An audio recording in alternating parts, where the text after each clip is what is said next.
Hey everybody, this is Rick Mount with Fairway Independent Mortgage here in Southern California. Hey, there's been a lot of talk out there these days about QM, qualified mortgages, and ATR, ability to repay. There's many opinions out there that these new rules are going to make it tougher for consumers to qualify for an already tough to get mortgage.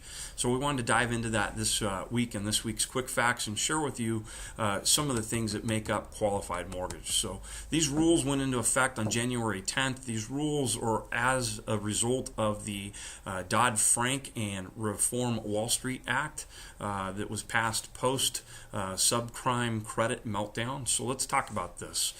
These rules are meant to ensure that lenders practice safe and responsible lending, and that there are certain protections involved for consumers and certain standards that a lender has to meet from an underwriting standpoint. So in summary, these standards, or these QM rules, these qualified mortgages, can be broken down into three basic components. The first one is a debt ratio component.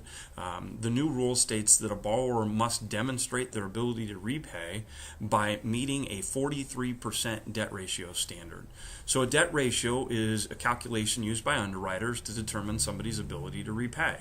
It's typically your borrower's total debt divided by their gross monthly income. That total debt would include things such as your mortgage payment, taxes and insurance on the property, HOA fees if there are, and then any auto loans, student loans, credit card accounts, things like that, again measured as a percentage of the gross monthly income. So that number needs to be 43% to meet the new standards. It doesn't necessarily mean that if you don't meet the 43% that you can't qualify for a qualified mortgage. The caveat there is that you need an automated approval through one of the automated underwriting systems used by Fannie Mae, Freddie Mac, FHA, VA, or USDA. So even though you may have a debt ratio exceeding 43%, if the automated approval still grants you the approval, you're still going to be a qualified mortgage and be okay in that regards. The next parameter is an important one to help protect consumers and deals with points and fees. The points and fees threshold is set at 3%. So the points and fees can exceed 3% for loan amounts greater than $100,000. This parameter is put in place to protect the consumer from being overcharged or having unnecessary charges or too many third-party charges involved in the transaction. The reality is that the lending world has become very competitive over the last few years as the market continues to shrink, and as a result, there's been very few loans that we've seen that have had fees in excess of 3%. So we don't expect there to be much impact, but nevertheless there is the fee threshold that lenders need to be compliant with in order for them to be qualified, and again to protect the consumer. The last one is probably the most significant in my opinion because it helps protect the consumer from maybe some loan features that are easily buried or not always transparent in a loan transaction. These loan features can be considered risky features and can sometimes put the borrower at risk if they were unaware of them or they were inappropriately explained during the loan transaction.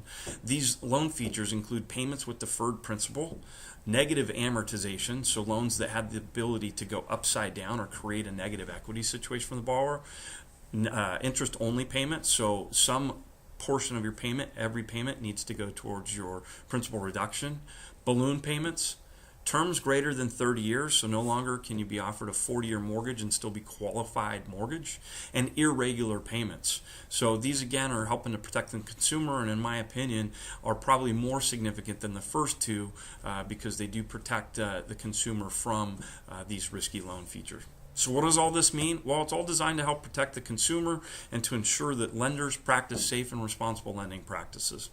Although the conforming loan market has to comply with these rules, many lenders are or will be willing to lend in the non-qualified mortgage space should a borrower qualify under other rules and standards. And this is needed to add flexibility and additional loan products out there for when someone doesn't qualify under the qualified mortgage.